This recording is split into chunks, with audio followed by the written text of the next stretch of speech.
ठीक हो बच्चों?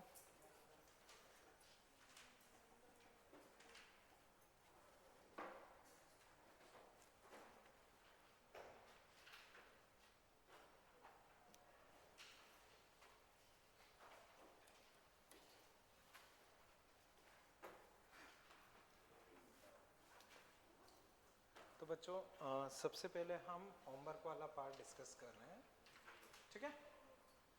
फिर देखते हैं।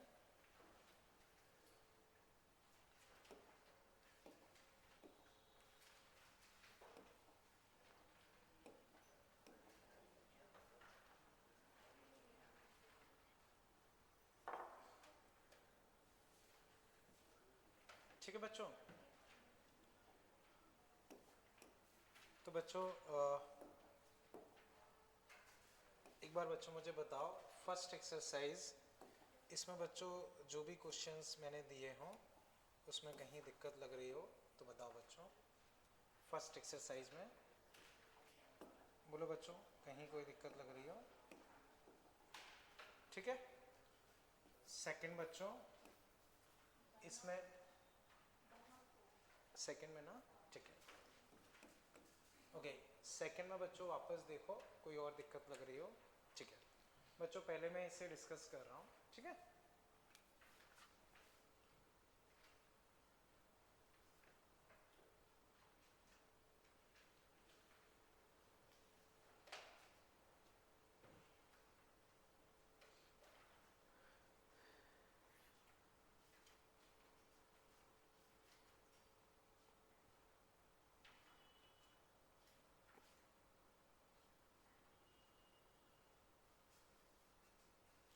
ओके, फर्स्ट बच्चों, फर्स्ट में 3 ग्राफ है, वही क्वेश्चन है ना, ठीक है बच्चों? याद करो, मैंने आपको बताया था कि फोर्स डिस्प्लेसमेंट ग्राफ का एरिया तुम्हें क्या देता है? Work done.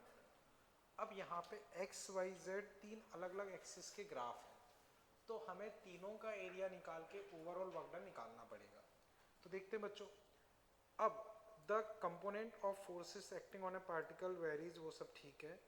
पार्टिकल बच्चों तुम्हारा 0, 5, 12 से 4, 20, 0 पे मूव कर रहा है बच्चों। इनिशियल पोजीशन ये है, ठीक है? अब पहला वाला बच्चों देखते हैं, फर्स्ट वाला। तो फर्स्ट वाले में बच्चों 0 से 4 डिस्प्लेसमेंट है, तो प्रॉपर ऑर्डर में दिक्कत वाली बात नहीं है। 5 से 20, इसमें भी दिक्कत वाली बात नहीं। इसमें 20 से 0 डिस्प्लेसमेंट है, तो इसमें निगेटिव डायरेक्शन में डिस्प्लेसमेंट है। तो ये वैसी सिचुएशन फंस रही है जैसा मैंने एक क्वेश्चन क्लास में करवाया था, ग्राफ वाला एक ही क्वेश्चन करवाया। तो अब बच्चों देखते हैं, देखो पहला ग्राफ देखोगे तो ये 10 से शुरू हो रहा है, 37 एंगल है, 4 तक बच्चों इसको लेके चलना है। तो बच्चों ये 4 होगा तो ऑब्वियस सी बात है ये 3 होगा, क्योंकि 37 एंगल है। तो बच्चों इसमें नीचे का एरिया निकालूंगा तो 4 इंटू 10 40, 10 इंटू 4 40। इसका एरिया निकालूंगा 1/2 base into height, 1/2 base into height, तो बच्चों 6। तो x वाले की वजह से बच्चों वर्क डन होना चाहिए 46, ठीक है? अब y वाले में देखते हैं। y वाले में बच्चों 5 से 20, 5 से 20, तो बच्चों ग्राफ ऐसे जा रहा है, 15 तक है, इसको 5 और एक्सटेंड करो, 20, ये 20। तो बच्चों अब थोड़ा सा कैलकुलेटिव क्वेश्चन है, समझना बच्चों। देखो मुस्कान बताओ, फर्स्ट वाले का एरिया समझ पाए? ठीक है। अब इसे देखना, मैं सिमिलर ट्राइंगल लगा रहा हूं। ये कितना है अपने पास? 15, ये कितना है? 5, ये कितना है? 20, ये h, तो this by this, this by this, तो 20/15, 20/15, 5/h, तो h बच्चों 15/4। अब मैं इसका एरिया लिखता हूं 1/2 बेस इंटू हाइट, 150। इसका एरिया 1/2 बेस हाइट 15/4, तो 75/8। अब वो 150, ये 75/8, लेकिन ये निगेटिव में माना जाएगा, तो टोटल एरिया हम मानेंगे 150 75/8, तो काफ़ी ज़्यादा कैलकुलेटिव सा हो गया है। 15 दूनी 30, 300, 1200, 1200 से ये गए 1125 बाई 8। चेक करो बच्चों, सही किया क्या मैंने? हाँ बोलो। अच्छा 5 से 20 लेना है, ओके, अच्छा किया याद दिला दिया। ठीक है बच्चों, 5 से 20 है वो, तो हम पूरा एरिया कंसीडर नहीं करेंगे, हम 5 से 20 ही कंसीडर करेंगे। तो और मेहनत बढ़ गई है, तो देखते हैं। ठीक है, यहाँ तक तो ठीक है। 5 से 20, 5 यहाँ कहीं होगा। बहुत मेहनत का काम हो गया। चलो अभी करते हैं इसे, पहले लास्ट वाला कर लेते हैं। वो भी सही है, कर सकते हैं, इतनी मेहनत है तो उससे अच्छा इंटीग्रेशन कर लो, वो भी सही है। चलो देखते हैं, पहले अभी लास्ट वाला करते हैं। इसमें बच्चों कहाँ से कहाँ मूव कर रहा है, 12 से 0, तो इसमें दिक्कत वाली बात नहीं है। बस इसमें ये ध्यान रखना है, भले ही ग्राफ नीचे, पर हम पॉजिटिव कंसीडर करेंगे क्योंकि 12 से 0 मूव कर रहा है। ठीक है, तो बच्चों इसका एरिया देखोगे 1/2 बेस इंटू हाइट, तो 1/2 बेस 12, हाइट बच्चों 16, लेकिन बच्चों ये पॉजिटिव ही कंसीडर करेंगे, तो 96। अब 96 इसका कितना था 46, ये दोनों तो हो गए। इसके में जो आप बता रहे हो वो तरीका सही है, क्योंकि वैसे ही बहुत कैलकुलेशन है, तो एक बार बच्चों मैं इंटीग्रेशन से कर रहा हूँ। ठीक है, इस पूरे को हटाता हूँ, बहुत ज़्यादा कैलकुलेशन हो गई है, तो जो गौरव ने बताया वो तरीका बेटर बोल सकते हैं। देखो ये है, ये शायद 20 था, ये 15 था। अब बच्चों इसकी इक्वेशन लिखते हैं, तो force equal to mx, 20/15 minus का 4/3x, या y, उससे फर्क नहीं पड़ता है, x लिख लो या y लिख लो, वो एक ही बात है। खैर y लिख देता हूँ चलो, प्लस c बच्चों 20। अब हमें वर्क डन लिखना है, तो माइनस का 4/3y प्लस 20, कहाँ से कहाँ तक बोला है? 5 से 20, 5 से 20, तो इसको इंटीग्रेट करोगे ये आ जाएगा, कर पाओगे इंटीग्रेशन? अब तीनों को जोड़ दोगे, वो अपना आंसर होगा, समझ पाए ना? तो मैं इसमें थोड़ी कैलकुलेशन थी, लास्ट वाले में दिमाग यूज करना था कि भाई उसका नेगेटिव ना होके पॉजिटिव होगा। तो एक तरीके से ओवरऑल एक अच्छा क्वेश्चन है बच्चों, समझ पाए इसे? अभी इसमें कहीं कोई दिक्कत? ठीक है, अब सेकंड बच्चों देखते हैं। फोर्स ये है, where k is positive constant act on particle moving in xy plane starting from the point 35।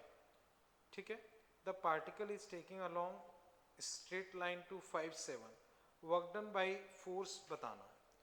तो बच्चों 3 से 5 देखना बच्चों,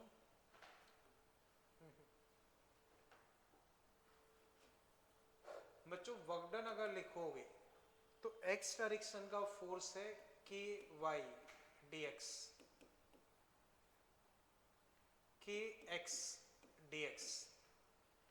बच्चों लिमिट्स अपनी है x में 3 से 5 और y में बच्चों 5 से 7।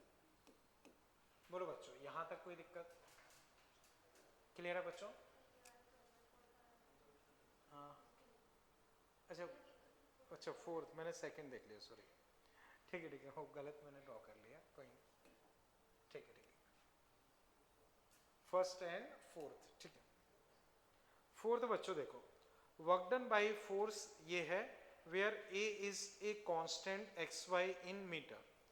तो मुस्कान पूरा क्वेश्चन एक जैसा है, 4 पार्ट में हमें वर्क डन निकालना है।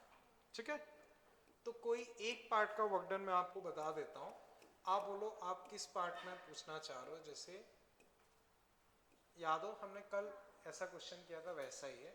तो ओ से ए से बी, बी से सी, सी से डी, कोई एक पार्ट का मैं डिस्कस कर देता हूँ, बोलो कौन सा बताऊँ?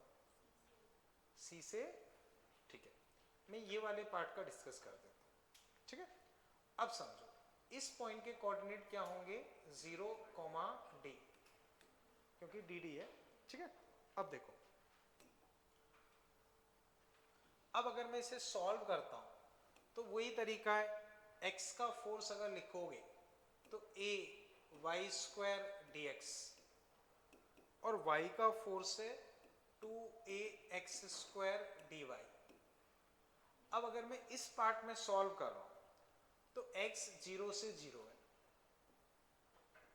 देखो 0 से 0, y अपना d से 0 है। तो देखो ये 0 से 0 है तो इसमें तो कुछ होना नहीं है, वर्क डन क्या आ जाएगा 0। तो इस हिस्से का तो 0 हो गया, कुछ करने की जरूरत ही नहीं। अब इस हिस्से में अगर मैं देखूंगा तो इस पूरे हिस्से में x कोऑर्डिनेट अपना क्या है 0, तो x कोऑर्डिनेट की जगह अगर मैं 0 रखूंगा तो ये पूरा टर्म भी 0 हो जाएगा, तो इसमें वर्क डन कितना आ जाएगा 0। बोलो मुस्कान कोई दिक्कत? कोई एक पार्ट और बता देता हूं, आप बोलो कोई पूछना चाह रहा है? ओ से ए, ये बता देता हूं। तो देखो इस पार्ट में अगर मैं डिस्कस करता हूं तो पूरे में y कोऑर्डिनेट अपना क्या है 0, तो y 0 है तो dy अपना क्या हो जाएगा 0। अब देखो y की जगह 0 रखोगे तो ये खत्म, और dy की जगह 0 रखोगे तो ये भी खत्म, तो इसमें भी क्या आ जाएगा 0। चेक करो कोई कंफ्यूजन हो तो बोलो। कौन सा वाला? किस पार्ट में आपको डाउट लग रहा है, वापस बोलो। आंसर तो पूरा निकालना पड़ेगा, मुझे नहीं पता, कोई दिक्कत नहीं। देखो मुझे दो पार्ट तो हमने कर ही लिए, बाकी दो भी देख लेते हैं। मुझे बताओ इन दोनों में कोई दिक्कत लग रही है?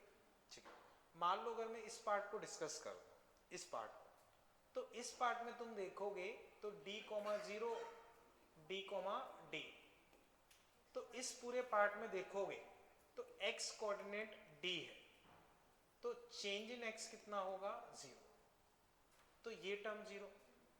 इस टर्म को सॉल्व करोगे तो 2ad square, 2ad square dy का इंटीग्रेशन y 0 से d, लिमिट रखोगे तो 2a d क्यूब, ये इस पार्ट का आ गया। ऐसे इस पार्ट का जब सॉल्व करोगे तो इस पूरे पार्ट में y कोऑर्डिनेट d है, तो dy कितना हो जाएगा 0, तो dy 0 ये खत्म, ये बचा। इसको अगर सॉल्व करोगे तो a d square dx, dx का इंटीग्रेशन x, d से 0 तो माइनस का a d क्यूब। तो देखो दो हिस्से में 0 आया, एक में 2ad cube minus a d cube, तो बचेगा a d क्यूब, तो आंसर a d क्यूब हो जाना चाहिए। एक बार बच्चों चेक करो, किसी भी स्टेप में कहीं कोई दिक्कत लग रही हो पूछो। ठीक है बच्चों, ठीक है बच्चों। अब मुझे वापस बताओ सेकंड में कोई दिक्कत? बच्चों फिर शायद मैंने 4a में दिया होगा, 4a में दिया है ना, ठीक है। 4a में बच्चों कहीं कोई दिक्कत? 4a में बच्चों किसी को भी? ठीक है, और कुछ दिया था बच्चों? यही था ना, ठीक है। अब बच्चों लास्ट टर्म पे जो हम टॉपिक डिस्कस कर रहे थे वो था स्प्रिंग का वर्क डन, स्प्रिंग का वर्क डन। तो बच्चों स्प्रिंग फोर्स का वर्क डन हम कैसे निकालते हैं? kx dx का इंटीग्रेशन विथ माइनस साइन।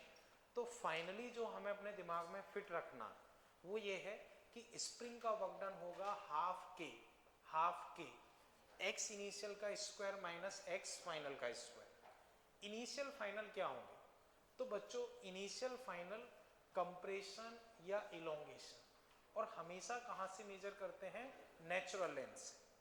तो कोई दोनों इलोंगेशन हो सकते हैं, दोनों कंप्रेशन हो सकते हैं, एक कंप्रेशन एक इलोंगेशन, एक इलोंगेशन एक कंप्रेशन, कुछ भी हो सकता है, फर्क नहीं पड़ता है, हमारा वही फॉर्मूला चल जाता है। कई बार वो हमसे पूछता है कि work done against spring force बताओ, या लैंग्वेज ये लिखी रहती है वर्क डन इन एक्सटेंडिंग, तो इस लैंग्वेज का मतलब होता है एक्सटर्नल वर्क डन। तो एक्सटर्नल वर्क डन बच्चों मैंने बताया कि उसमें एक माइनस लगा दोगे, तो हाफ के x फाइनल का स्क्वायर माइनस x इनिशियल का स्क्वायर। क्लियर है बच्चों? यहां तक कोई कंफ्यूजन? ठीक है। इसमें भी बच्चों क्या होता है, कई बार हमसे ये बोला जाता है कि स्टार्टिंग में वो नेचुरल लेंथ में थे। स्टार्टिंग में कहाँ है? नेचुरल लेंथ में। तो स्टार्टिंग में नेचुरल लेंथ पे है, तो बच्चों बताओ x इनिशियल क्या हो गया? 0। क्योंकि नेचुरल लेंथ में है तो कंप्रेशन या एलोंगेशन क्या हो गया, 0। तो स्टार्टिंग में नेचुरल लेंथ पे फिर हमने x खींच दिया या x दबा दिया, दोनों चल जाएंगे। स्टार्टिंग में नेचुरल लेंथ में x खींच दिया या दबा दिया, उस केस में बच्चों बताओ वर्क डन क्या होगा, माइनस का हाफ के एक्स स्क्वायर। उस केस में बच्चों वर्क डन क्या होगा, माइनस का हाफ के एक्स स्क्वायर। और एक्सटर्नल वर्क डन पूछूंगा तो हाफ के एक्स स्क्वायर। तो बच्चों इनिशियल फाइनल वाला शायद फॉर्मूला लिखवा दिया था, उसी में बच्चों आगे एक लाइन और लिख लो।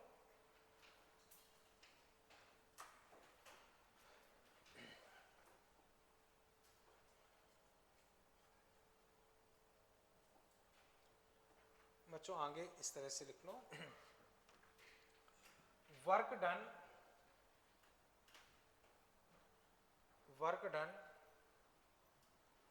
in work done in stretching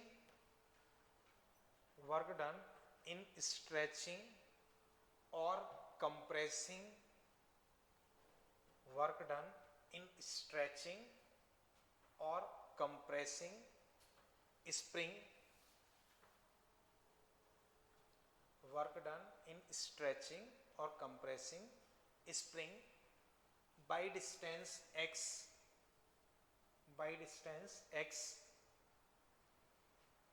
from natural length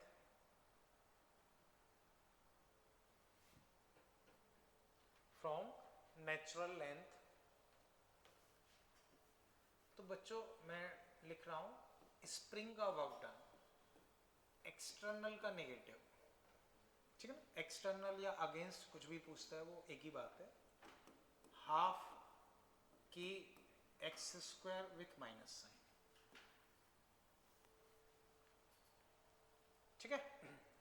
तो बच्चों फिर समझो, स्प्रिंग का वर्क डन जो होगा वो एक्सटर्नल वर्क डन का नेगेटिव। तो अगर स्प्रिंग का पूछते हैं वो तो माइनस हाफ के एक्स स्क्वायर हो गया, और एक्सटर्नल पूछते हैं तो माइनस माइनस प्लस होके क्या हो जाएगा, हाफ के एक्स स्क्वायर। तो एक ही में मैंने दोनों लिख दिए। क्लियर है बच्चों, यहां तक कोई दिक्कत? अब इसी को बच्चों याद करो, स्प्रिंग फोर्स का क्या फॉर्मूला होता है, kx। तो बच्चों देखना ध्यान से, एक बार मैं डायरेक्ट लिख रहा हूं फिर बता दूंगा कैसे आता है। इसी को बच्चों ऐसे भी लिख सकते हैं, F स्प्रिंग का square upon 2k with minus sign. कैसे आता है बच्चों, मैं इधर बता रहा हूं, देखो माइनस हाफ के एक्स स्क्वायर k से मल्टीप्लाई डिवाइड कर दिया, तो इधर क्या हो गया, माइनस हाफ के एक्स का स्क्वायर अपॉन के एक्स क्या होता है, स्प्रिंग फोर्स। तो माइनस का F स्प्रिंग का स्क्वायर अपॉन 2k, माइनस का F स्प्रिंग का स्क्वायर अपॉन 2k। इतना बच्चों और कर लो।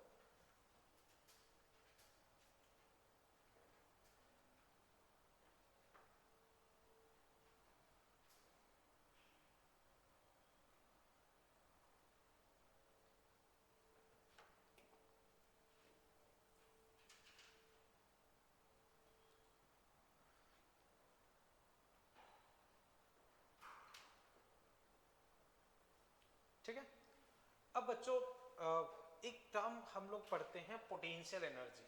हालांकि बच्चों वो बाद में आता है, लेकिन नॉर्मली ड्रॉपर के बच्चों को थोड़ा बहुत पता होता है, तो मैं साथ साथ डिस्कस कर रहा हूँ कि जैसे बच्चों स्प्रिंग खिंची हुई हो या दबी हुई हो, तो उसके पास एक एनर्जी स्टोर होती है, उससे हम बोलते हैं स्प्रिंग की पोटेंशियल एनर्जी, स्प्रिंग की पोटेंशियल एनर्जी।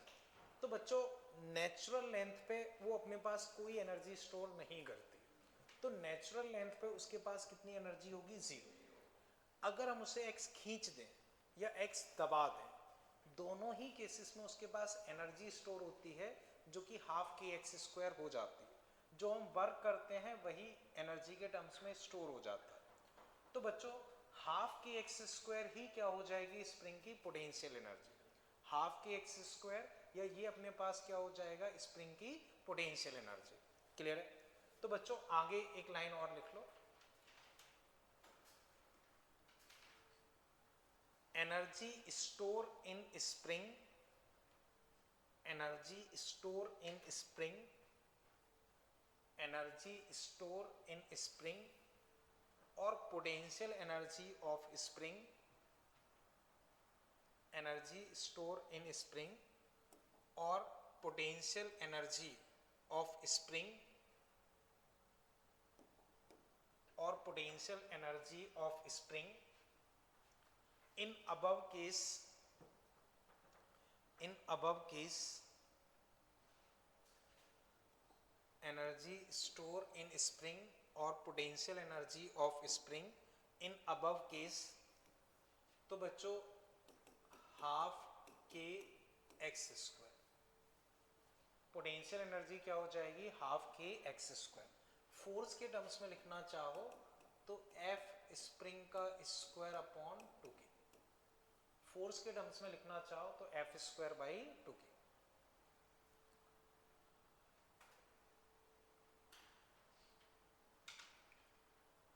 ठीक है, तो बच्चों अब कंक्लूड करता हूं। बेसिक फॉर्मूला हाफ के एक्स इनिशियल का स्क्वायर माइनस एक्स फाइनल का स्क्वायर।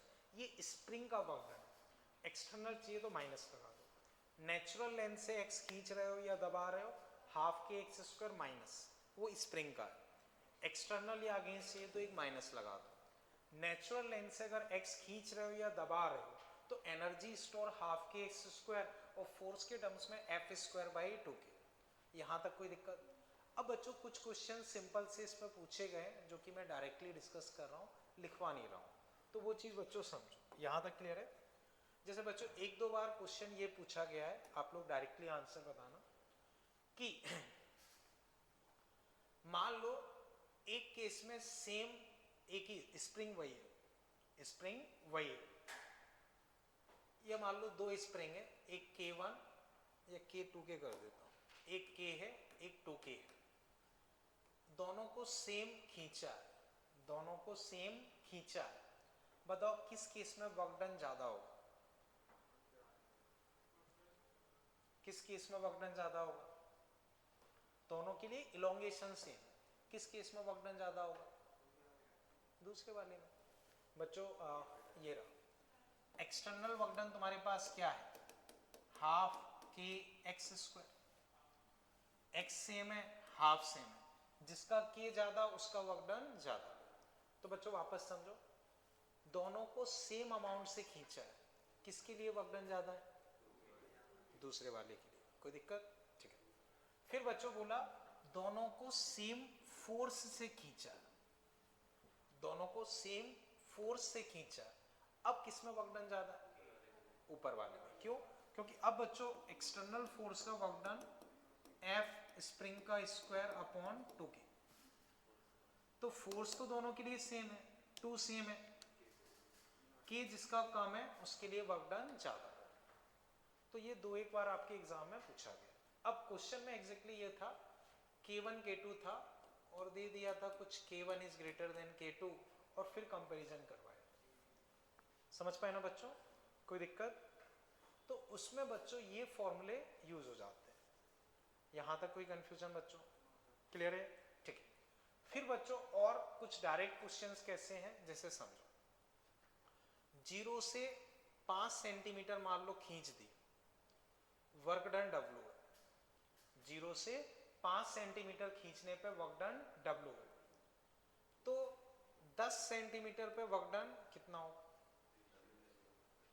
0 से 10 पे बोलो बच्चों। 0 से 5 सेंटीमीटर खींचने पे W वर्क डन करना पड़ा, तो 0 से 10 सेंटीमीटर पे कितना करना पड़ेगा? 4 टाइम्स। क्योंकि बच्चों पहले अगर लिखोगे तो हाफ के 5 का स्क्वायर यानी कि 25 के बाई 2। अब अगर करोगे तो हाफ के 10 का स्क्वायर यानी कि 100 के बाई 2, तो पहले के कंपैरिजन में कितना हो गया? 4 गुना। तो W है तो यहां कितना हो जाएगा? 4W। बोलो बच्चों कोई दिक्कत इसमें? क्लियर है ये? ठीक है। इसी में बच्चों मान लो डेटा बदल देते हैं, 0 से 3 सेंटीमीटर पे वर्क डन मान लो W है, तो 0 से 9 सेंटीमीटर पे कितना होगा?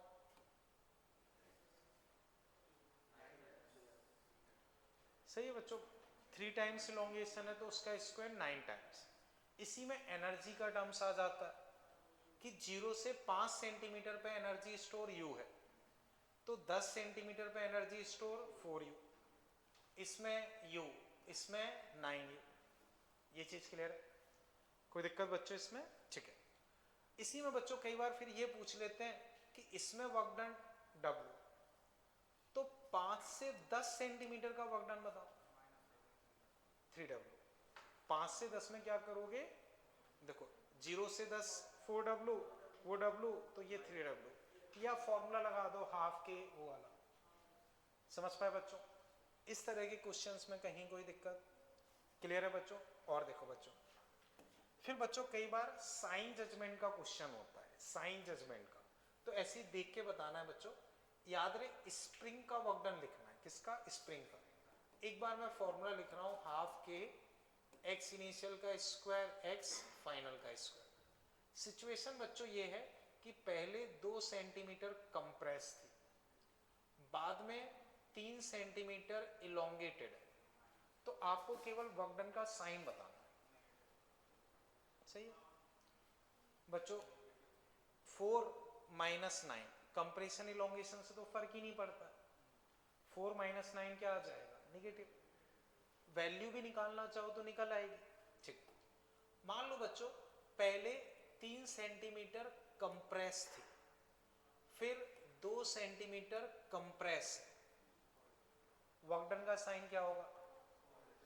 पॉजिटिव। तो 3 स्क्वायर 4 स्क्वायर कर सकते हैं। समझ पाए बच्चों? तो इस तरह के कुछ सिंपल से क्वेश्चन होते हैं जो कि हम सिचुएशन देख के कर सकते हैं। यहां तक बच्चों कहीं कोई कंफ्यूजन? ये चीज क्लियर है बच्चों? ठीक है। अब बच्चों एग्जाम्पल आप ऐसे लिख लो,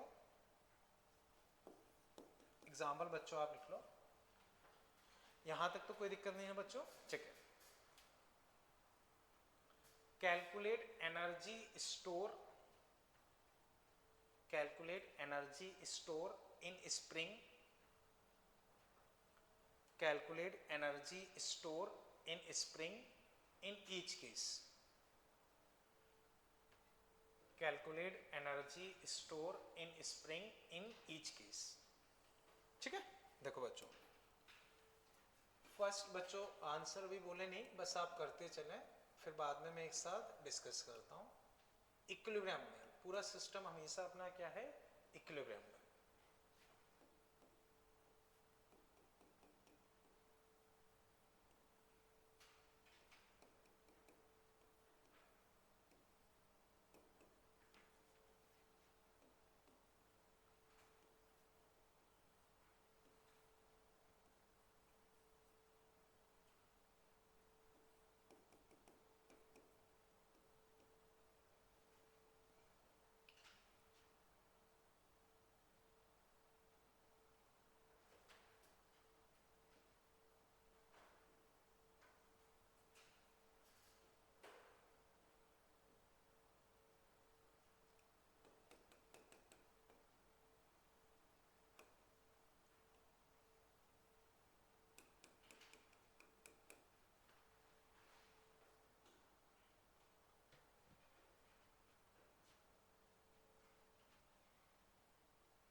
ठीक है, करो बच्चों।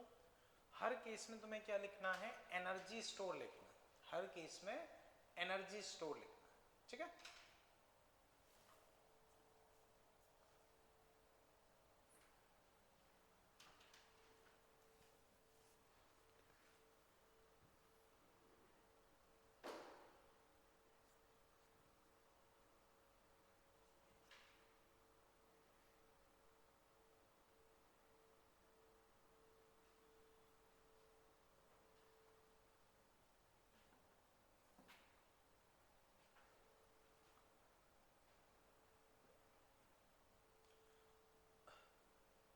तो बच्चों आई थिंक फर्स्ट सेकंड कर लिया होगा।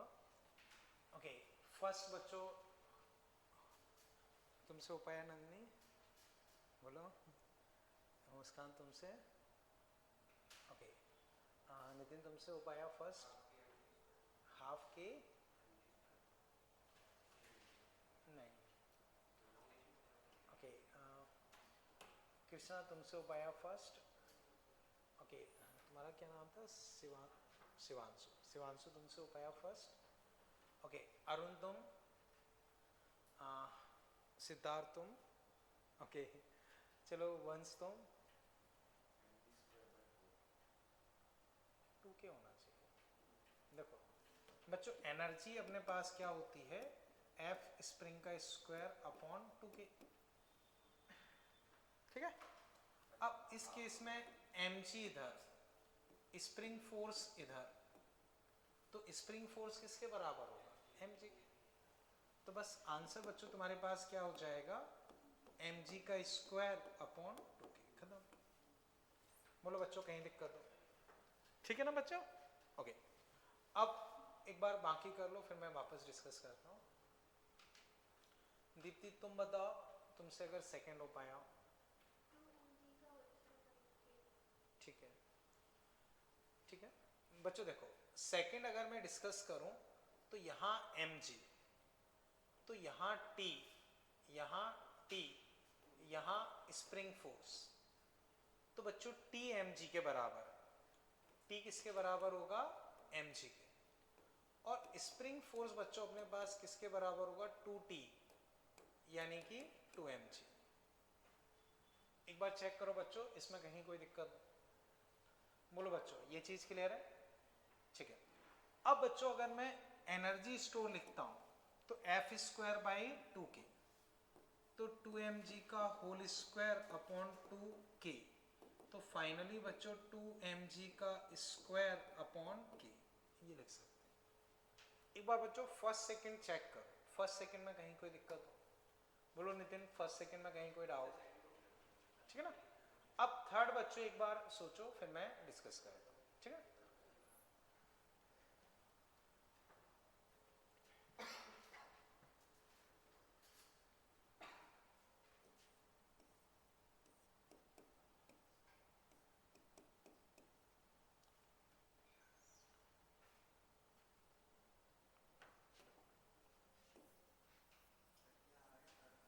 देखते हैं भाई, हाँ बोलो।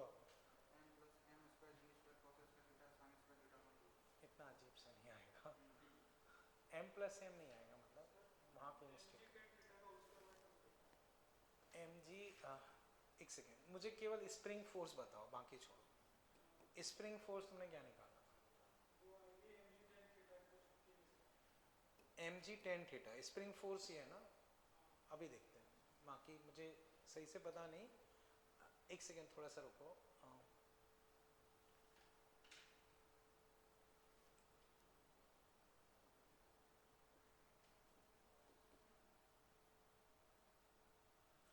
सही लग रहा है, बाकी अभी चेक करते हैं, ठीक है। सही लग रहा है, बाकी अभी चेक करते हैं। और कोई जिसका स्प्रिंग फोर्स बस मुझे बताए। mg tan थीटा बच्चों, जहां तक है मुझे ये लग रहा है, बाकी अभी डिस्कस करते हैं, ठीक है। ओके बच्चों, इसे फिर मैं डिस्कस कर रहा हूं, समझो। देखो बच्चों, इस ब्लॉक सारी चीजें इक्विलिब्रियम में ये मैं दे चुका हूं, तो इस ब्लॉक का mg पक्का नीचे लगेगा, उसमें हमें कोई डाउट नहीं है। mg पक्का बच्चों नीचे लगेगा। यहां से कुछ एक नॉर्मल लगेगा, मान लो n1, यहां से कुछ एक नॉर्मल लगेगा n1, ठीक है भाई। अब उसके अलावा बच्चों, ये मैं इस ब्लॉक की बात कर रहा हूं, इस पे बिल्कुल सरफेस के परपेंडिकुलर एक नॉर्मल इधर लगेगा। अब बच्चों मैंने बता रखा है कि रट लो, ये एंगल थीटा ही होता है, तो ये भी क्या होगा? थीटा। तो बच्चों उस ऊपर वाले ब्लॉक की अगर मैं बात करता हूं तो उसमें पक्का यही फोर्सेस है और कुछ भी नहीं है। अब इस n को अगर मैं तोड़ता हूं, n को, तो इस n का इधर कंपोनेंट होगा n cos theta, n sin theta. बच्चों ऊपर वाला ब्लॉक अगर कहीं मूव नहीं कर रहा तो ऊपर वाला फोर्स नीचे वाले के बराबर, तो ऊपर वाला फोर्स बच्चों n cos थीटा, नीचे वाला फोर्स mg। तो n बच्चों तुम्हारे पास आ गया mg बाई cos थीटा। तो जो नॉर्मल इनके बीच का निकल के आया है वो है mg बाई cos थीटा। एक बार बच्चों इसे चेक करो, बोलो यहां तक कोई दिक्कत लग रही है? बच्चों इसे समझ पाए? ठीक है।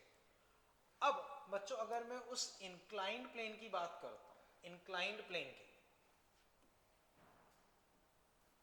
तो बच्चों उसको स्प्रिंग यहां धक्का ऐसे मार रही है, उसका खुद का mg यहां लग रहा है, ग्राउंड से नॉर्मल कुछ मान लो n डैश लग रहा है, उसके अलावा बच्चों ये इस पे ऐसे नॉर्मल लगाएगा थीटा पे, तो बच्चों इस डायरेक्शन में ये मूव नहीं कर रहा, तो इस n के कंपोनेंट करूंगा इधर n cos theta n sin theta. बच्चों इस डायरेक्शन से मुझे मतलब नहीं है, उसको मैं भूल जाता हूं, उससे मुझे कोई लेना देना नहीं है, मुझे इस डायरेक्शन से मतलब है। इस डायरेक्शन में अगर कोई मूवमेंट नहीं है तो n sin theta spring force को बैलेंस करेगा। तो बच्चों स्प्रिंग फोर्स जो अपने पास होना चाहिए वो n sin थीटा के बराबर होना चाहिए। n बच्चों हम पहले ही निकाल चुके हैं mg बाई cos थीटा और ये sin थीटा, तो स्प्रिंग फोर्स बच्चों आ गया mg tan थीटा। अब स्प्रिंग फोर्स अगर तुम्हारे पास आ गया तो एनर्जी स्प्रिंग फोर्स का स्क्वायर mg tan थीटा का स्क्वायर अपॉन 2k। तो एक बार अगर हमारे पास स्प्रिंग फोर्स आ गया तो एनर्जी क्या हो जाएगा, स्प्रिंग फोर्स का स्क्वायर अपॉन 2k, वही फॉर्मूला। अब बच्चों एक बार चेक करो, लास्ट वाला क्वेश्चन थोड़ा सा ठीक है, एक बार ध्यान से देखो, अगर किसी स्टेप पे दिक्कत लग रही हो पूछो बच्चों। क्लियर है बच्चों?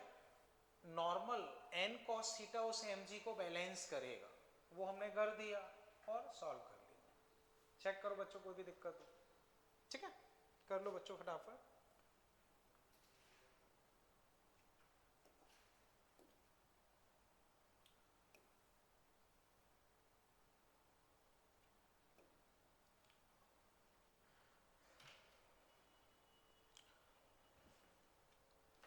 तो बच्चों स्प्रिंग टॉपिक पे अगर जैसे एज अ होमवर्क में क्वेश्चन बताऊं तो घर पे कर लेना बच्चों। Exercise 1 page 61 question 10। तो बच्चों उसमें फिलहाल ये क्वेश्चन है, बाकी फिर बाद में देखेंगे, ये एज ए होमवर्क रख सकते हो, ठीक है।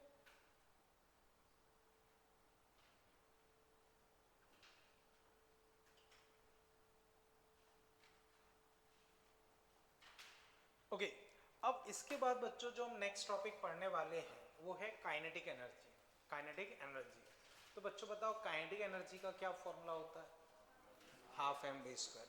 हाफ तो बच्चों पता है, एम उसमें क्या है, मास, पार्टिकल का मास, वी क्या है, स्पीड। स्पीड या वेलोसिटी कुछ भी ले सकते हैं, क्योंकि बच्चों वेलोसिटी का स्क्वायर करोगे तो वो स्पीड ही बन जाएगी, तो कोई फर्क नहीं पड़ता है, बेसिकली वो स्पीड होती है। क्या होती है? स्पीड होती है। यहां तक कोई दिक्कत बच्चों? ठीक है। अब बच्चों बताओ काइनेटिक एनर्जी स्केलर होती है या वेक्टर? स्केलर। तो बच्चों कोई सी भी एनर्जी हो सबकी सब अपनी क्या होती हैं, स्केलर, सबकी सब क्या होती हैं, स्केलर। अब काइनेटिक एनर्जी होती क्या है? तो बच्चों मोशन, मूवमेंट से एसोसिएट जो एनर्जी होती है, मूवमेंट या मोशन से एसोसिएट जो एनर्जी होती है उसको हम क्या बोलते हैं, काइनेटिक एनर्जी। क्लियर है बच्चों? अब मान लो बच्चों इस बोतल को तुम देख रहे हो, स्टील की बोतल, क्या रफ्तार है? अब मान लो तुम दौड़ने लगो तो वो तुम्हें बोतल रेस्ट पे दिखाई देगी या मूव करती हुई, तो क्या उसके पास कोई काइनेटिक एनर्जी आ जाएगी? तो बच्चों आपके फ्रेम में आ जाएगी। तो बच्चों काइनेटिक एनर्जी रेफरेंस फ्रेम पे डिपेंड करेगी, क्योंकि बच्चों वेलोसिटी रेफरेंस फ्रेम पे डिपेंड करती है, तो काइनेटिक एनर्जी भी रेफरेंस फ्रेम पे डिपेंड करेगी। ऑब्जर्वर कौन है इस पे वो डिपेंड करेगी। इतना क्लियर है बच्चों? ठीक है। तो बच्चों आप काइनेटिक एनर्जी में आप पॉइंट बना के लिख लो फिर, energy associate due to motion of particle is called kinetic energy. तो मोशन से एसोसिएट जो एनर्जी है उसको हम क्या बोल देते हैं, काइनेटिक एनर्जी। स्केलर क्वांटिटी है बच्चों, ये कभी भी निगेटिव नहीं होगी, हाफ पॉजिटिव है, मास पॉजिटिव है, V पॉजिटिव है, तो ये कभी भी निगेटिव नहीं होगी। और ये किस पे डिपेंड करेगी? Reference frame. ऑब्जर्वर कौन है उस पर वो डिपेंड करेगी, क्योंकि स्पीड या वेलोसिटी अपनी उस पर डिपेंड करती है।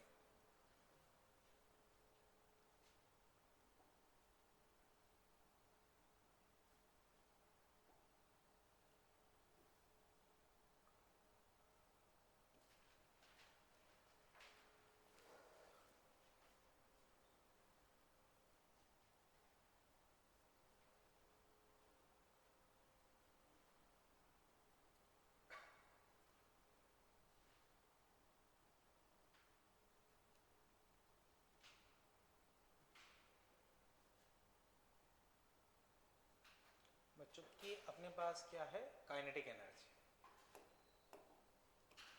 की क्या है बच्चों? Kinetic energy.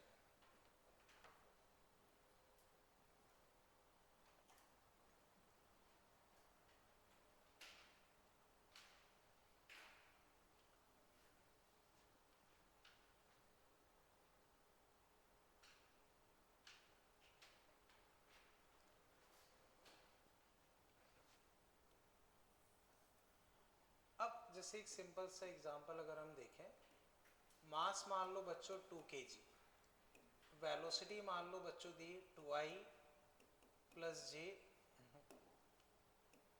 Minus 2k। बच्चों काइनेटिक एनर्जी क्या होनी चाहिए? कर लो एक बार।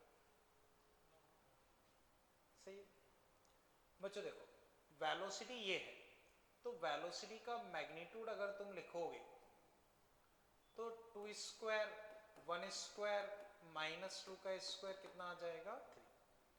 तो अगर बच्चों तुम काइनेटिक एनर्जी लिखोगे तो हाफ 2 3 का स्क्वायर सिंपली कितना आ जाएगा? 9। तो कहने का मतलब ये कि बच्चों अगर मान लो इस तरह से वेक्टर फॉर्म में दे दिया, वेक्टर फॉर्म में दे दिया, तो चाहो तो हाफ m इसको v डॉट वी लिख सकते हो, वो भी चल जाएगा। या तुम क्या कर सकते हो, जो वेलोसिटी है उसका मैग्नीट्यूड ले लो, तो वेलोसिटी का मैग्नीट्यूड अपने आप में क्या होता है? स्पीड, उसे निकाल सकते हो। समझ गए बच्चों? इसमें अभी कोई दिक्कत? ठीक है बच्चों, इसे हटा दूं? ठीक है, कर लिया ना बच्चों? कर लो, बोलो बच्चों कोई डाउट हो? ठीक है, हटा दूं बच्चों इसे? ठीक है। अब बच्चों ये प्लस ये माइनस, 4 kg का पार्टिकल इधर 2 से जा रहा है, 2 kg का इधर 4 से जा रहा है। बच्चों सिस्टम की काइनेटिक एनर्जी एक बार लिख लो, जब मैं पूछूं तब आंसर बच्चों बताना। एक बार लिख लो।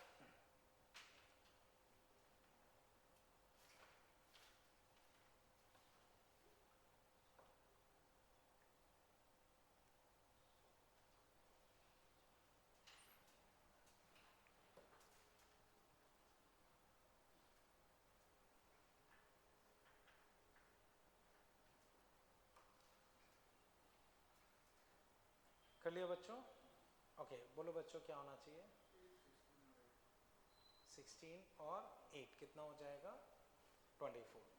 तो बच्चों क्वेश्चन केवल इस पर्पज से दिया है, कई बार बच्चे क्या करते हैं इसमें वेक्टर लगाने लगते हैं, उन्हें लगता है कि इसकी काइनेटिक एनर्जी इधर, इसकी काइनेटिक एनर्जी हाफ 4 2 का स्क्वायर कितनी आ जाएगी बच्चों?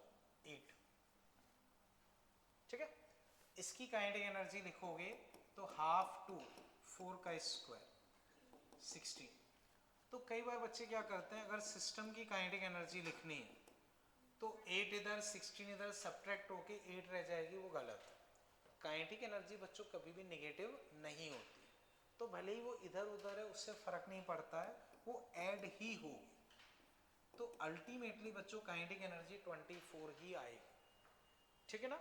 वो कभी भी सब्ट्रैक्ट उस तरह से नहीं होगी, क्योंकि उसमें कोई डायरेक्शन जैसा नहीं होता है, वो स्केलर होती है। ये चीज बच्चों क्लियर है? इसमें अभी कोई कंफ्यूजन? ठीक। अब बच्चों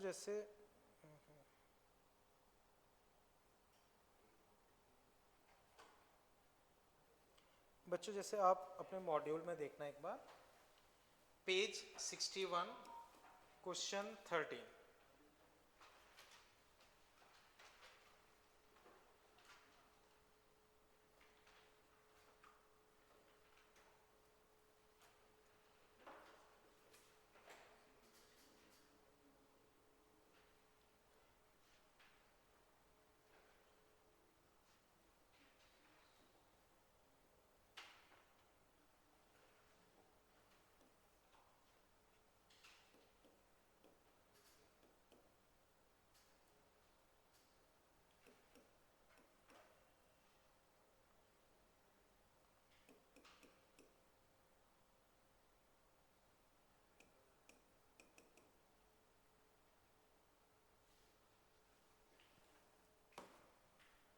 बच्चों ये काइनेटिक एनर्जी से रिलेटेड है, इसमें 13 वाला अभी कर लो, बाकी अपने कल हम डिस्कस कर लेंगे। तो बस अभी आप इसमें से 13 वाला कर लो।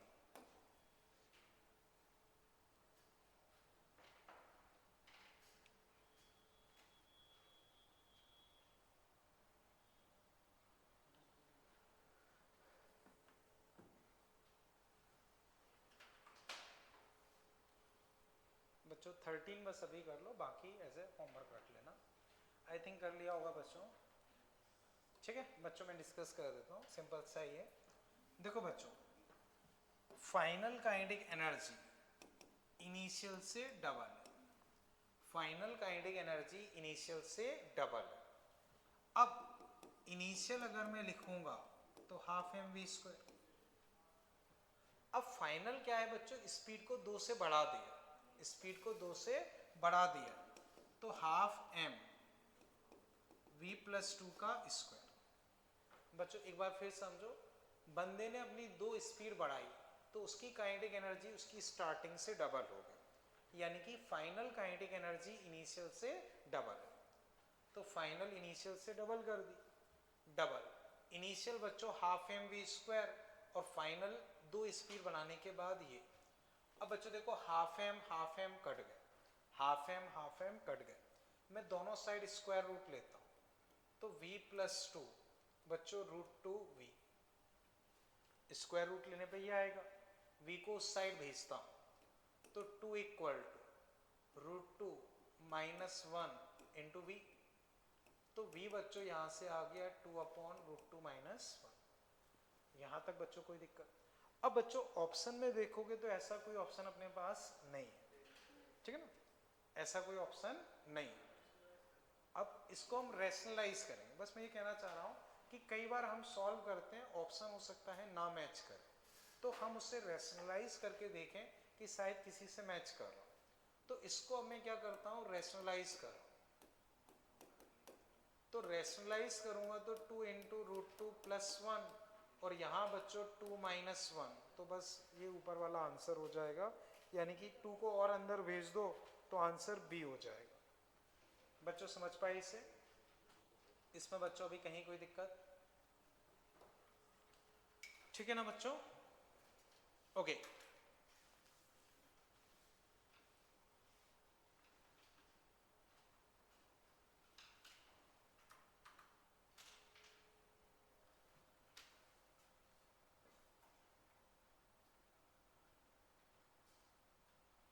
ठीक बच्चों, अब बच्चों इसे फिर मैं हटा कर लो, चलो एक बार।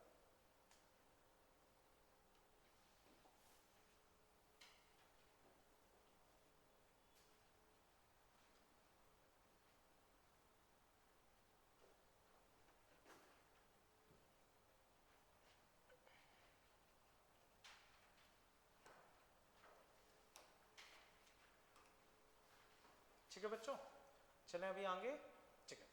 अब बच्चों नेक्स्ट आप इस तरह से लिख लो, relation between kinetic energy and momentum, relation between kinetic energy and momentum, relation between kinetic energy and momentum.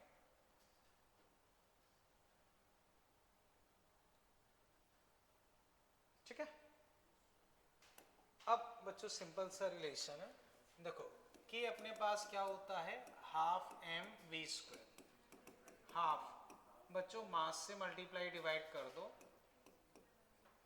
अब एम बी को हम क्या लिख सकते हैं, मोमेंटम, तो पी स्क्वायर बाई 2m। अब यहीं से बच्चों p अगर लिखोगे तो अंडर रूट 2m के, कर लो बच्चों इतना। तो kinetic energy half m v square, उसी में बच्चों मास से मल्टीप्लाई डिवाइड कर दिया तो सेकेंड टर्म आ गया। एम बी को बच्चों मोमेंटम p लिख दिया, p मतलब मोमेंटम, बस ये आ जाएगा, कर लो बच्चों।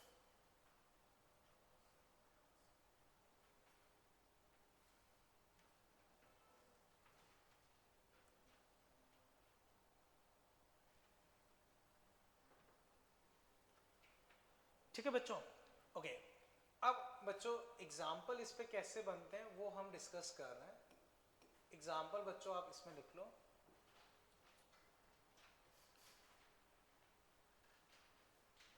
Calculate percentage change in kinetic energy, calculate percentage change in kinetic energy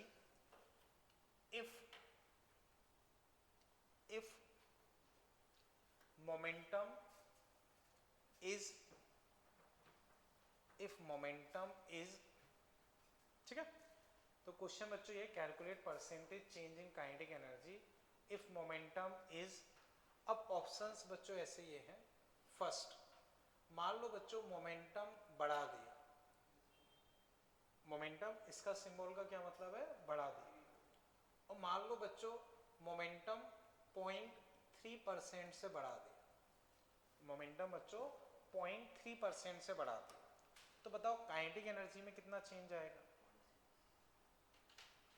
ठीक है बच्चों, समझो, जब भी स्मॉल वेरिएशन होगा, जब भी स्मॉल वेरिएशन होगा, तो बच्चों यहां पावर कितनी है 2, तो पावर को हम डायरेक्टली मल्टीप्लाई कर देते हैं। स्मॉल वेरिएशन लगभग 5% तक मानो, तो अब बच्चों 0.3% हमने मोमेंटम बढ़ाया, तो मोमेंटम बढ़ाओगे तो बताओ काइनेटिक एनर्जी बढ़ेगी या कम होगी, बढ़ेगी। तो काइनेटिक एनर्जी बच्चों बढ़ जाएगी, और कितनी बढ़ जाएगी, 0.3 इंटू 2 यानी कि 0.6%। क्लियर है बच्चों। अब बच्चों डायरेक्टली बताओ, मैं लिखवा नहीं रहा हूं, ये वाला समझ गए ना, कोई दिक्कत। बच्चों बताओ, अगर मैं 1.5% मोमेंटम बढ़ा रहा हूं, 1.5%, काइनेटिक एनर्जी कितनी बढ़ेगी। मान लो बच्चों 2% बढ़ा रहा हूं, तो मान लो 3% बढ़ा रहा हूं, तो समझ गए बच्चों। ठीक है। सेकंड, मोमेंटम बच्चों तुमने कम कर लिया 0.5%, अब बताओ 1%, बच्चों पावर डायरेक्टली मल्टीप्लाई हो जाएगी। अब काइनेटिक एनर्जी कम होगी, और कितनी कम हो जाएगी, 0.5 इंटू 2 यानी कि 1%, 1% से कम हो जाएगी। अब बच्चों वापस आंसर ऐसे ही बताओ, लिखवा नहीं रहा हूं मैं। मान लो बच्चों मोमेंटम 0.6% कम किया, कितनी कम होगी काइनेटिक एनर्जी, 1.2% कम हो जाएगी। समझ गए ना, कर सकते हो। मान लो बच्चों 2% कम किया है, तो ठीक है, समझ गए ना बच्चों। ठीक है। अब बच्चों लार्ज वेरिएशन के केस में क्या होगा वो हम समझते हैं, ये समझ गए। मान लो बच्चों मोमेंटम बढ़ा दिया 20%, अब एक बार सॉल्व करो। मोमेंटम 20% बढ़ा दिया, तब काइनेटिक एनर्जी पे क्या फर्क पड़ेगा। बच्चों इसमें डायरेक्टली मल्टीप्लिकेशन हम नहीं कर सकते, ठीक है ना, वो केवल स्मॉल वेरिएशन में रहता है।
वापस बोलो।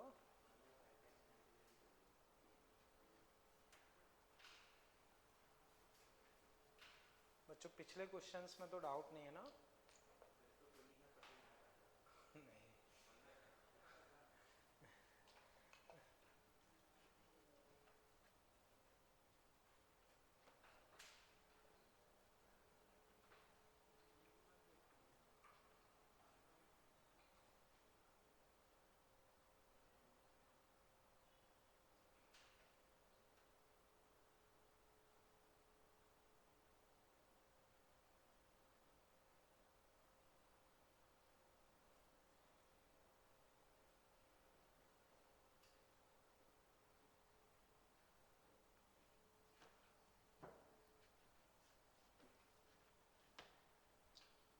चलो बच्चों मैं डिस्कस करता हूँ, कर लो चलो।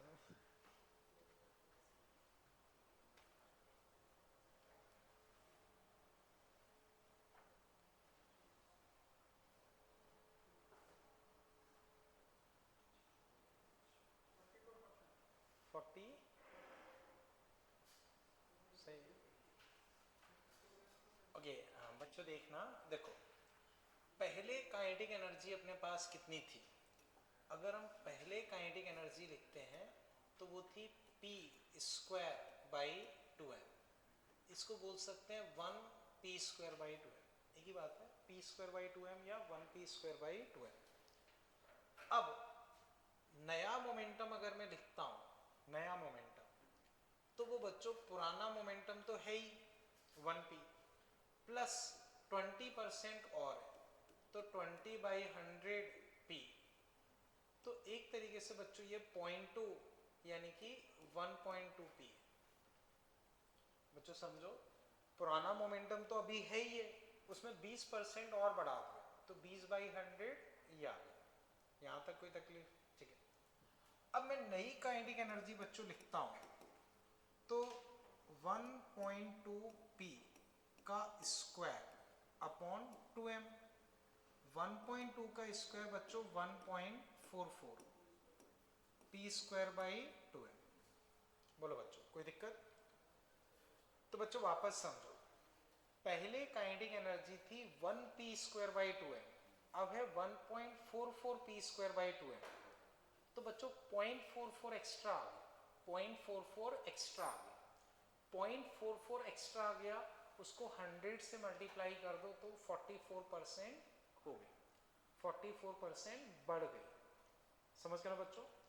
पहले 1p स्क्वायर बाई 2m, अब ये बच्चों चेक करना चाहो तो k डैश माइनस k करो, कितना आएगा 0.44 p स्क्वायर बाई 2m, यानी कि 0.44 ऑफ इनिशियल काइनेटिक एनर्जी इतनी बढ़ गई। तो परसेंटेज में निकालोगे तो डिवाइड बाई k इंटू 100 44%। या बच्चों ऐसे समझो, पहले p square by 2m 20% momentum बढ़ा यानी कि 1.2, 1.2 का स्क्वायर 1.44, तो 0.44 एक्स्ट्रा आया, 0.44 एक्स्ट्रा आया है मतलब 44%। तो बच्चों यहाँ हम बोल सकते हैं कि भाई काइनेटिक एनर्जी 44% से बढ़ जाए। बताओ बच्चों कहीं कोई दिक्कत हो?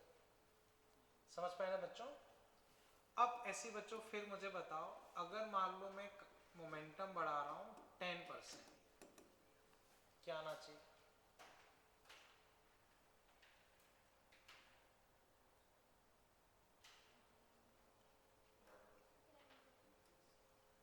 नहीं, वापस देखने के बाद 21%।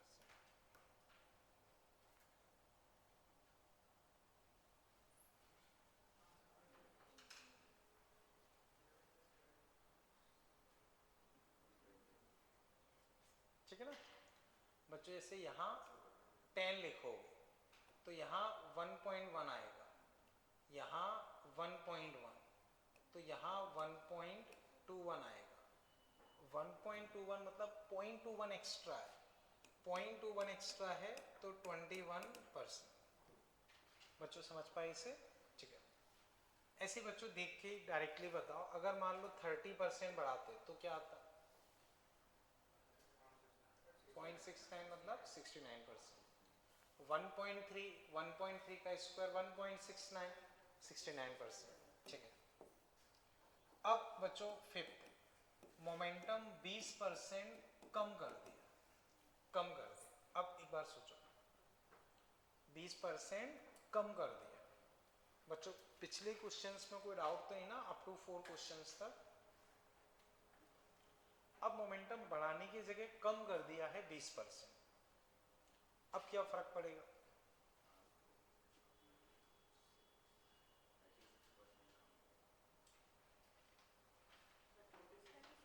सही है बच्चों, सही है, सही है। बच्चों देखो, अब कहानी कैसी होगी वो अगर हम देखें,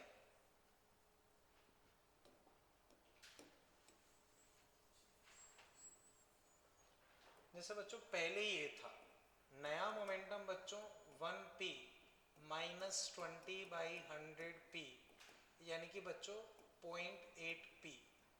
तो नई काइनेटिक एनर्जी बच्चों 0.8p का square by 2m, 0.64 p square by 2m।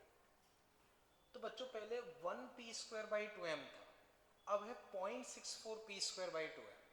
तो 1 से 0.64 यानी कि 0.36 कम हो गए। 1 से 0.64 यानी कि 0.36 कम हो गई। 0.36 को अगर परसेंटेज में लिखोगे तो 36% बच्चों कम हो जाए। समझ पाए बच्चों? एक और ऐसी बच्चों बता दो, मोमेंटम मान लो 10% कम हो गई।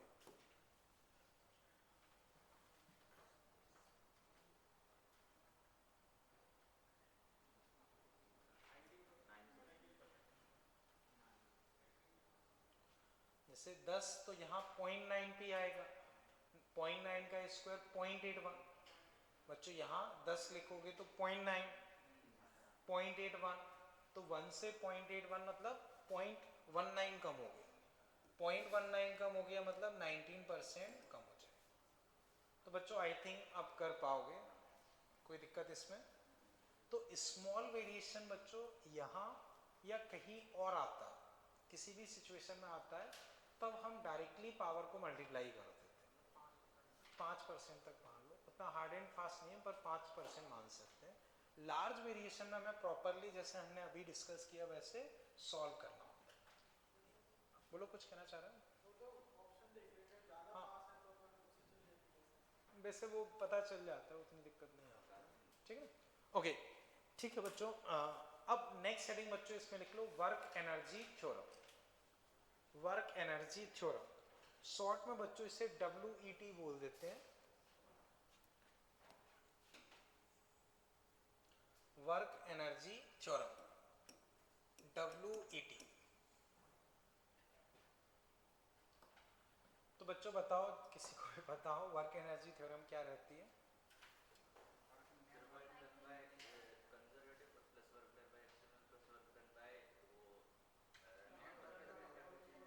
एक एक करके। ठीक है, अब आप बोलो। ठीक है, अब आप बोलो। तो बच्चों सिंपल सा ये है, अगर एक लाइन में बोले कि सभी फोर्सेस का वर्क, सभी फोर्सेस, उन सभी फोर्सेस में सब आ जाते हैं, conservative, non conservative, friction, pseudo व्यूडो जो हो वो सब आ जाए। तो सिंपली हम ये बोल सकते हैं कि सभी फोर्सेस का वर्क किसके बराबर होगा? चेंजिंग काइनेटिक एनर्जी के बराबर। तो सिंपली बच्चों हम ये बोल सकते हैं W ऑल किसके बराबर होगा? डेल्टा के। अब उस ऑल में सारे फोर्सेस आ जाएंगे, उससे फर्क नहीं पड़ता है कि वो कौन से फोर्सेस हैं, नॉर्मल है, फ्रिक्शन है, कंजर्वेटिव है, नॉन कंजर्वेटिव है, स्यूडो है, स्प्रिंग है, कोई मतलब नहीं। समझ गए बच्चों? अब बच्चों बताओ ये कब एप्लीकेबल है? बोलो। ओके और तो बच्चों सही है सत्यम, देखो ये हमेशा एप्लीकेबल है, एक ही चीज दिमाग में रखनी है, ये हमेशा एप्लीकेबल है। आपसे थ्योरेटिकल क्वेश्चन में पूछता है कि भाई फ्रिक्शन लग रहा है तो वर्क एनर्जी थ्योरम एप्लीकेबल है, एप्लीकेबल है। नॉन इनर्शियल रिफरेंस फ्रेम में एप्लीकेबल है, एप्लीकेबल है। स्यूडो फोर्स लग रहा है, एप्लीकेबल है, एप्लीकेबल है। कंजर्वेटिव हो तो मतलब कोई भी सिचुएशन हो वो हमेशा एप्लीकेबल है। मूविंग रेफरेंस फ्रेम में एप्लीकेबल है, एप्लीकेबल है। हाँ वो सारी चीज़ें हम डिस्कस नहीं करते हैं, उसके बारे में मत सोचो, ठीक है ना। हम नॉन रिलेटिविस्टिक चीज़ें ही पढ़ते हैं तो उस पर अभी नहीं जाते हैं, ठीक है। खैर हाँ बच्चों, कुल मिला के हम अपने सिलेबस के हिसाब से देखें तो बस एक लाइन दिमाग में रखनी है कि भाई हमेशा एप्लीकेबल, हमेशा एप्लीकेबल, ठीक है। अब बच्चों जैसे समझो वर्क एनर्जी थ्योरम आता कैसे बच्चों, मैं शॉर्ट में डेरिवेशन बता रहा हूँ, फिर बाद में बच्चों एक साथ सारी चीजें लिखवा दूंगा, समझो। बच्चों जैसे आपको पता है कि फोर्स क्या होता है? Mass into acceleration. फोर्स, मास, एक्सीलरेशन को बच्चों हम v dv by dx लिख सकते हैं। अब फोर्स इसमें क्या चीज है, नेट फोर्स है, तो ये नेट फोर्स है। नेट फोर्स मतलब सभी का वेक्टर सम। अब dx बच्चों मैंने वहां भेज दिया, इंटीग्रेट कर दी, तो ये पहले का वर्ग, दूसरे का वर्ग, तीसरे का वर्ग, तो सभी का वर्क डन आ गया। इधर v का integration v square by 2, u से v, तो चेंज इन काइनेटिक एनर्जी। तो बच्चों कहने का मतलब ये कि डेरिवेशन उतना काम का नहीं है, तो मैं डायरेक्टली चीजें बस लिखवा रहा हूँ। तो बच्चों अब इसमें बच्चों आप पॉइंट बना के लिख लो। According to this theorem work done by all the forces is same as change in kinetic energy for particle और सिस्टम। तो बच्चों पार्टिकल के लिए भी लगा सकते हो और सिस्टम के लिए भी लगा सकते हो। तो नॉर्मली हम ये बोल सकते हैं कि W all equal to delta K या K final minus K initial half m v final का स्क्वायर माइनस v इनिशियल का स्क्वायर। बच्चों ये theorem always applicable, always applicable है।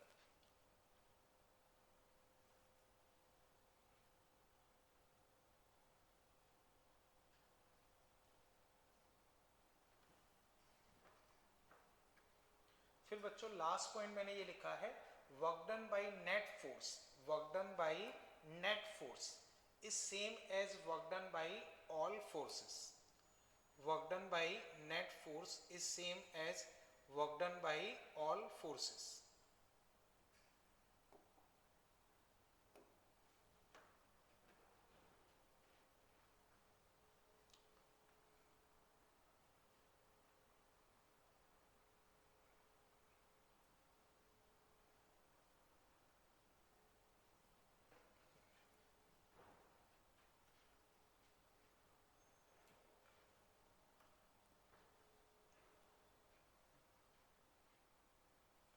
तो बच्चों हम पार्टिकल के लिए भी लगा सकते हैं और सिस्टम के लिए भी लगा सकते हैं, दोनों के लिए लगा सकते हैं जब जैसी रिक्वायरमेंट हो।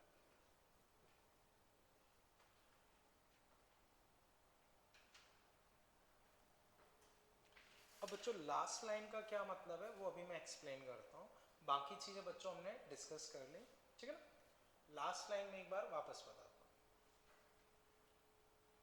तो बच्चों लास्ट लाइन को कई बार थ्योरेटिकल क्वेश्चन में भी यूज कर लेते हैं और क्वेश्चन वगैरह में भी यूज कर लेते हैं, ठीक है ना। एक बार कर लो फिर देखते हैं।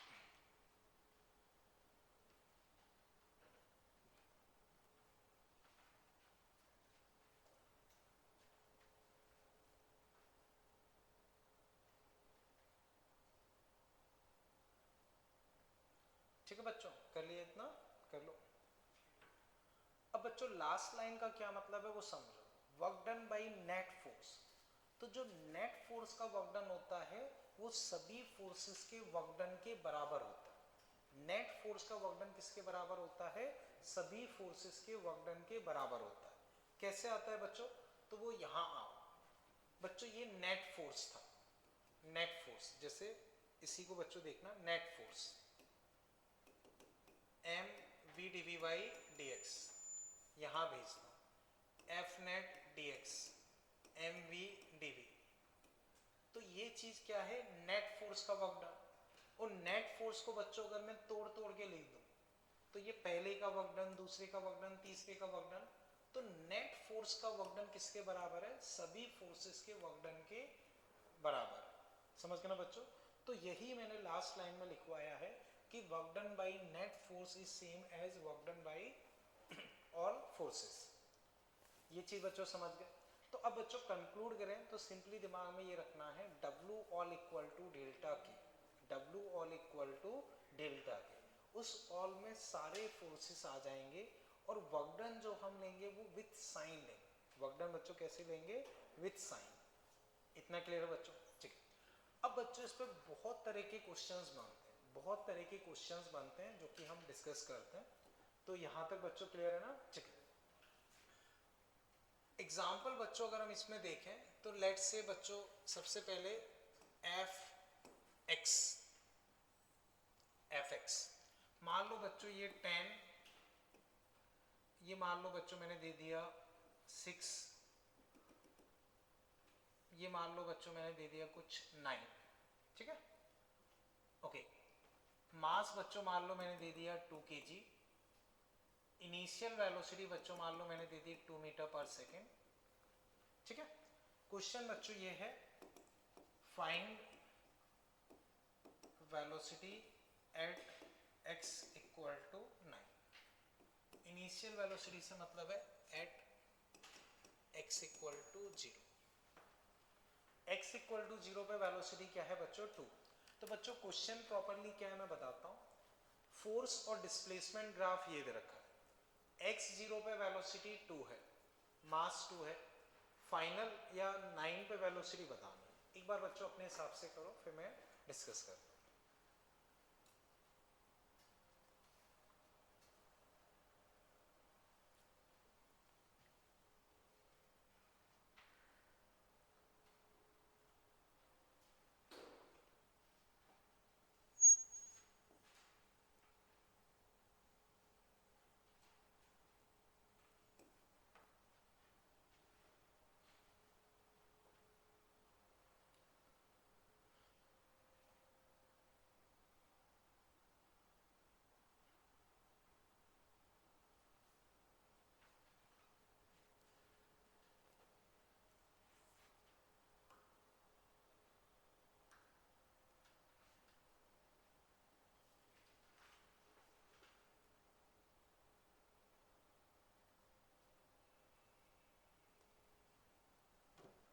बोलो बच्चों क्या आ जाएगा,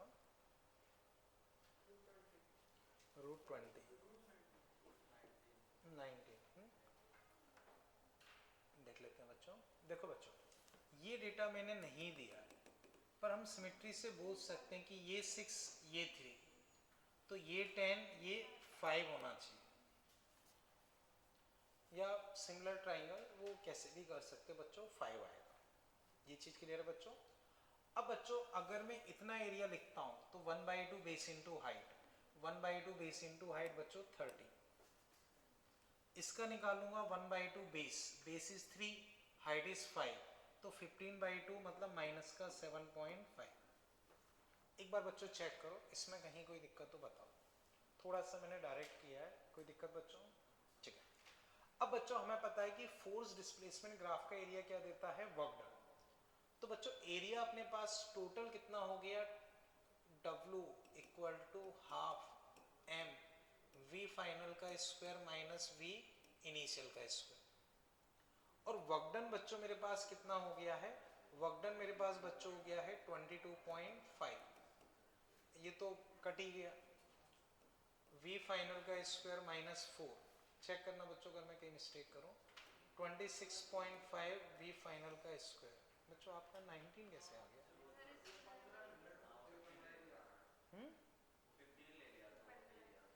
अच्छा आपने क्या किया कि 15 किससे ले ली? अच्छा 1/2 बेस इंटू हाइट में, ओके ओके। तो फाइनल स्पीड बच्चों आनी चाहिए, एक बार चेक करो बच्चों अगर कहीं कोई दिक्कत हो। समझ पाए ना बच्चों? तो जैसे आपने इसका एरिया 60 लिया होगा, इसका 60 नहीं,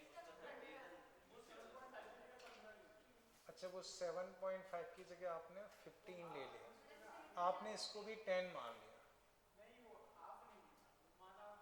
अच्छा ठीक है, चलो खैर कोई नहीं, ओके। अभी समझ गए ना क्या दिक्कत है बच्चों, कोई डाउट तो नहीं है अभी इसमें? ठीक है, क्लियर है बच्चों यहाँ तक? ठीक, अब वापस से बच्चों देखते हैं, ठीक है।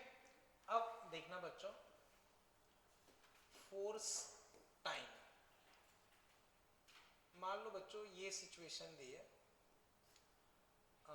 लेट्स से ये है 8 और ये लो 4 0, मास मान लो 4 kg, इनिशियल वेलोसिटी मान लो बच्चों 2 मीटर पर सेकेंड, ठीक है।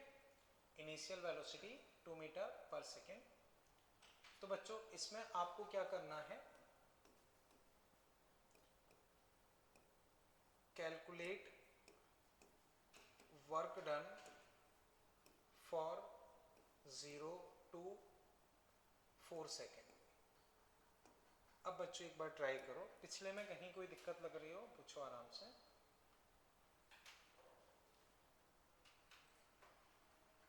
मास 4 kg है बच्चों।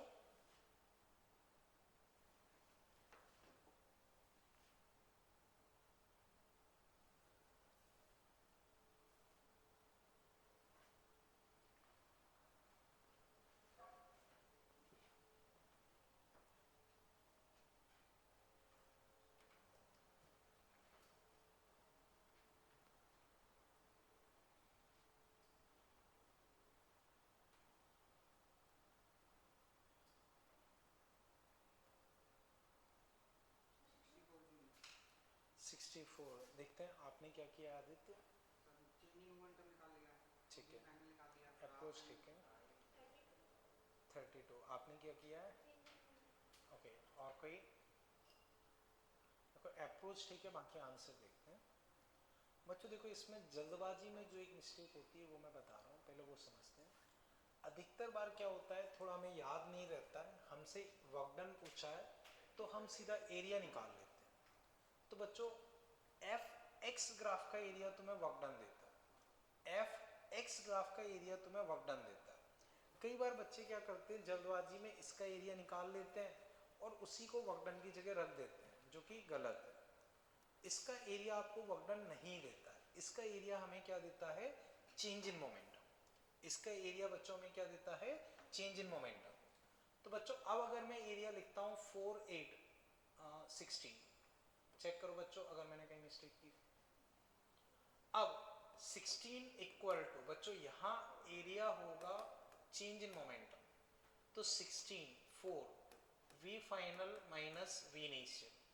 तो बच्चों मैं डायरेक्ट लिख रहा हूँ v फाइनल 6 आना चाहिए, v फाइनल 6 आना चाहिए। अब बच्चों अगर मैं वर्क डन लिखता हूँ तो हाफ m फाइनल का स्क्वायर और इनिशियल का स्क्वायर, तो 2 36 में से 4 गए 32 64। तो दीप्ति कहाँ मिस्टेक हुई तुमसे। अच्छा, तो इनिशियल 0 भी अगर आप लोगी तो भी 32 तो नहीं आ पाएगा, फिर आपका 72 आ जाएगा। देखो 0 इसे लो,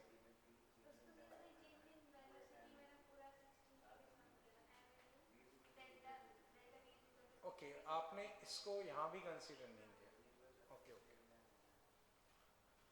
समझ पाए बच्चों। अभी इसे चेक करो बच्चों, इसमें कहीं कोई दिक्कत समझ पाए, ठीक है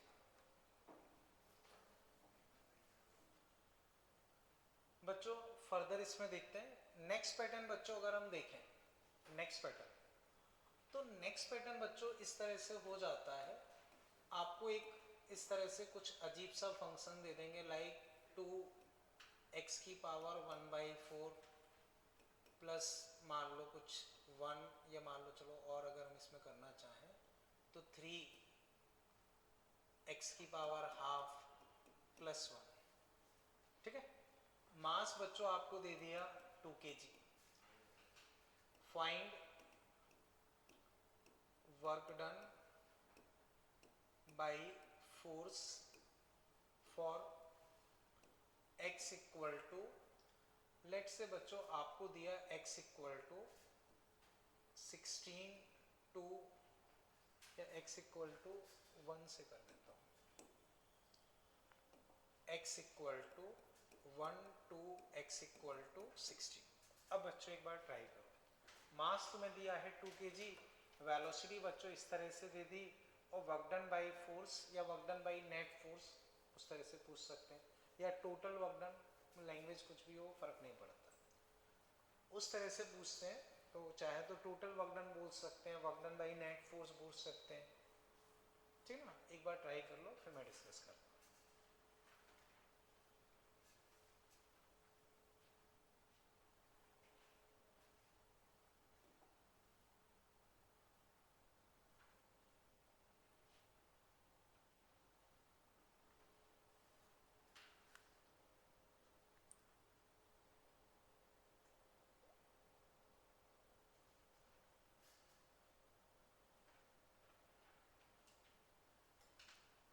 कर लिया बच्चों, क्या आ रहा है बोलो। 253 और कोई? दीप्ति तुम बताओ तुमने क्या किया? सही है बच्चों, देखो करना कुछ नहीं होता है, हमें वर्क एनर्जी थ्योरम लगानी है, उसके लिए हमें इनिशियल और फाइनल स्पीड चाहिए। तो ये अजीब सा फंक्शन क्या है, कोई फर्क नहीं पड़ता है। अब बच्चों हो क्या रहा है, जैसे अभी हम वर्क एनर्जी थ्योरम पढ़ रहे हैं, तो हमारा माइंडसेट पता है कि इसमें वर्क एनर्जी थ्योरम लगेगी। कई बार एग्जाम में बच्चे क्या करते हैं, पहले इससे एक्सेलरेशन निकालते हैं कि v dv by dx से एक्सेलरेशन निकाल लें, फिर फोर्स निकाल लें, फिर फोर्स डॉट डिस्प्लेसमेंट, तो वो एक गलत ट्रैक पे चले जाते हैं। तो अभी क्या है, हमें पता है कि ये इसमें लगेगा तो हमें आसान लग रहा है, वरना उस फ्रेम ऑफ माइंड में अगर हम फोर्स वगैरह निकालने बैठ जाएंगे तो ये क्वेश्चन काफ़ी कॉम्प्लिकेटेड हो जाता है। ठीक है, तो अब बच्चों समझो, अगर मैं 1 पे वेलोसिटी लिखता हूँ तो 2, हाँ बच्चों 1 की पावर 1/4, 3 1 की पावर 1/2 प्लस 1, तो बच्चों 2 + 3 + 1 6। ऐसे बच्चों 16 पे मैं वेलोसिटी निकालता हूँ, तो बच्चों मैं डायरेक्ट कर रहा हूँ 16 का 1/4 रूट 2, इसका हाफ रूट 4 प्लस 1, तो बच्चों 4 + 12 17। चेक करो बच्चों कोई दिक्कत हो? ठीक है, अब बच्चों अगर मैं वर्क डन लिखता हूँ तो हाफ मास टू 17 का स्क्वायर माइनस 6 का स्क्वायर, तो ये तो कट गए, 289 माइनस 36 बच्चों 253 आ जाए। तो बच्चों जरूरी ये होता है कि हम सही तरीका अपनाएं, वरना ये क्वेश्चन अभी ठीक है काफ़ी आसान सा ही है, लेकिन अगर आप गलत ट्रैक पकड़ोगे तो ये क्वेश्चंस काफ़ी टफ हो जाता है। क्लियर है बच्चों, यहाँ तक कोई दिक्कत? अब नेक्स्ट पैटर्न बच्चों अगर हम इसमें देखें तो बच्चों तुम्हें दिया position like 3t³ plus 2t² plus 1, मास मान लो बच्चों वही 2 kg दे दिया। Find work done for t = 1 to t = 3 second. एक बार बच्चों ट्राई करो, फिर मैं डिस्कस करता हूँ।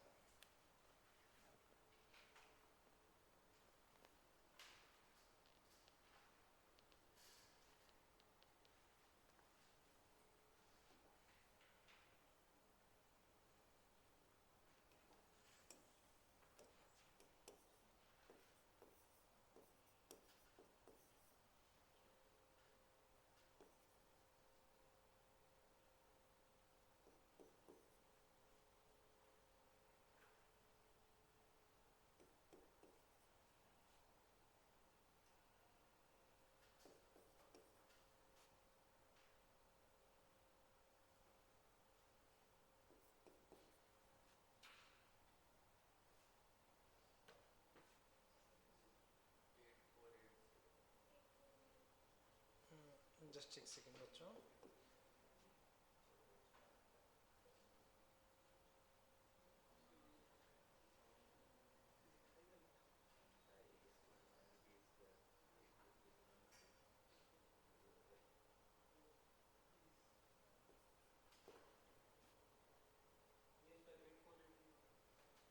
जस्ट एक सेकेंड।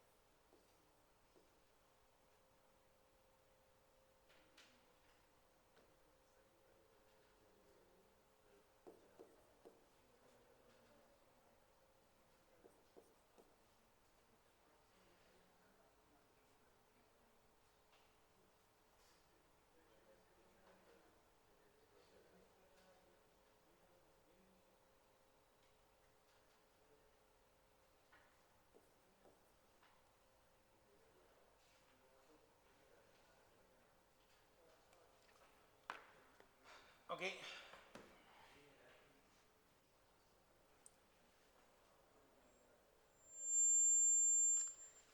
ओके बच्चों क्या रहा है? ओके तुम बताओ तुमने क्या किया, बोला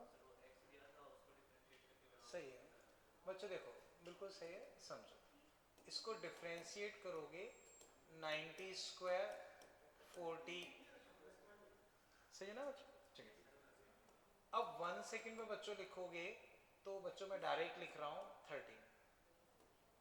3 सेकेंड में बच्चों लिखोगे तो 81 प्लस 12 93। ठीक है। अब बच्चों वर्क डन अगर इसमें लिखोगे तो हाफ m बच्चों 2, v फाइनल बच्चों 93 का स्क्वायर माइनस 13 का स्क्वायर। बच्चों ऐसे ही किया है ना? कितना आ रहा है ये? 8480। अब बच्चों अगेन वापस समझो, पहले एक बार इसको समझ लो, इसमें कहीं कोई दिक्कत? ठीक। अब बच्चों ये समझो, कई बार बच्चे क्या करते हैं, जो मैंने पहले क्वेश्चन में बताया, इसको एक बार डिफरेंशिएट करेंगे, ठीक है, फिर वापस डिफरेंशिएट करेंगे, एक्सीलरेशन आ गया, फिर फोर्स लिख देंगे mass into acceleration, mass into acceleration. अब डिस्प्लेसमेंट बच्चों हो गया 2, तो मास इनटू एक्सीलरेशन इनटू 2। बच्चों बताओ उससे आंसर आएगा क्या? क्यों नहीं आएगा? बोलो बच्चों, सही है, नहीं आएगा, उससे आंसर नहीं आएगा। तो बच्चों के दिमाग में ये कंफ्यूजन रहता है कि सर उस मेथड से आंसर क्यों नहीं आ रहा? बोलो वापस बोलो कैसे? रुको रुको,